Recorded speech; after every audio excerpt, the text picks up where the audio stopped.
Hi guys, my name is Yash. I'm a ECBA certified business analyst, and today we'll be continuing with our 207th question of our BA interview series. So let's begin. What if the interviewer asks, how do you validate and verify requirements? I'll answer. I validate requirements by reviewing them with stakeholders to ensure they match business needs and expectations. For verification, I work closely with developers and testers to ensure the requirements are implemented correctly and are testable. I also use UAT and acceptance criteria to confirm the solution works as expected. In my CraftCart project, I validated payment and inventory workflows with stakeholders and verified them using during the UAT scenarios.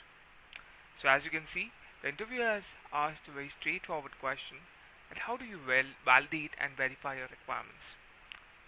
So as you can see, as a BA, I validate requirements by reviewing them, especially with stakeholders, to ensure they match business needs and expectations, right?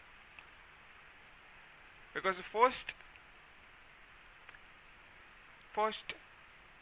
approach of a BA is to approach a stakeholder if he wants to review something, because he wants to ensure that it matches the business needs and expectations of the stakeholder, right? So that's how a business analyst normally validates requirements. So for verification, a business analyst works closely with the developers, the testers, to ensure that the requirements are implemented correctly and are testable. So as a business analyst, I use the user acceptance testings and the acceptance criteria to confirm the solution works as expected. So for verification, normally a business analyst approaches the developers and testers to ensure that the requirements are implemented correctly and are testable, right? Because if the requirements are not testable, then the solution will fail, or the sprint would delay.